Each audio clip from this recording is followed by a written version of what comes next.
खाना फ़ौरन से हज़म करने के लिए, सांसों को ताज़गी देने के लिए और जिगर को ठंडक देने के लिए एक ऐसे जूस की रेसिपी के साथ हाज़िर हूँ, जो गर्मी में सबसे ज़्यादा पिया जाने वाला है। अस्सलाम वालेकुम व्यूअर्स, मैं हूँ साइदा राशिद और आज हम बनाएँगे मिंट मार्गरेटा की रेसिपी। तो आपने मेरे साथ ही रहना है। चलिए हम रेसिपी शुरू करते हैं।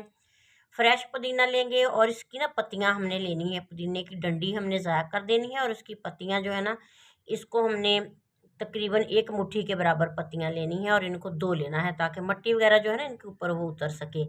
तो इस तरह से हमने सारी पत्तियाँ तोड़ लेनी है। फिर लेमन लेंगे, 2 लेमन का जूस इसमें ना जाएगा। तो हमने 2 ग्लास मिंट मार्गरीटा की रेसिपी बनानी है। इसके लिए हमने 1 मुट्ठी पुदीने की पत्तियाँ, 2 लेमन का जूस और इसी तरह हमने इसमें कोई सी भी सॉफ्ट ड्रिंक डाल देनी है। पुदीने की पत्तियाँ धो के ब्लेंडर जग में डालेंगे, इसमें लेमन का जूस डालेंगे और साथ ही इसमें हमने ना नमक डालना है। सफ़ेद वाला भी नमक डालेंगे और काला नमक भी इसमें डालेंगे।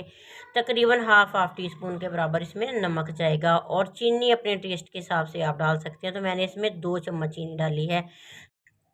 तो चीनी इसमें डालेंगे और इसमें कोई सी भी सॉफ्ट ड्रिंक जो है ना वो 2 ग्लास डाल देंगे और इसमें आइस क्यूब काफ़ी सारे डालेंगे ताकि ये ज़्यादा ठंडा हो। और जितना ये ठंडी हमारी रेसिपी होगी ना उतनी मज़े की बनेगी। अच्छे तरीके से ब्लेंड करेंगे ताकि तमाम चीज़ें एक जान हो जाएँ और मज़े का हमारा ड्रिंक तैयार हो।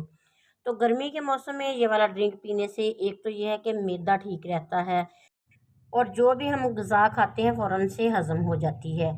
तो हम ना थोड़ी-सी चीनी लेंगे, एक खुली प्लेट में चीनी डालेंगे और ग्लास के किनारे को गीला करके ना थोड़ा-सा इसको ना चीनी से डेकोरेट करेंगे। बहुत ही खूबसूरत इसका ग्लास जो बनेगा तैयार होगा। तो इसमें हमने ना डालने हैं कुछ लेमन स्लाइस, तकरीबन 3-4 स्लाइस डाल देंगे और इसके बाद हमने इसमें जो तैयार करके रेसिपी रखी है ना वो डालेंगे। तो ये देखें कितनी इसकी ना अच्छी-सी लुक बन गई है। तो पीने में भी जो ऐसे का ही मज़े का है, फ़ोमी सा है और ठंडक देने वाला है, जिगर को ठंडक देता है और मिंट जो है वो साँसों को महकाता है। वीडियो अच्छी लगे तो लाइक शेयर ज़रूर कीजिएगा। दुआ में याद रखिएगा। अल्लाह हाफ़िज़।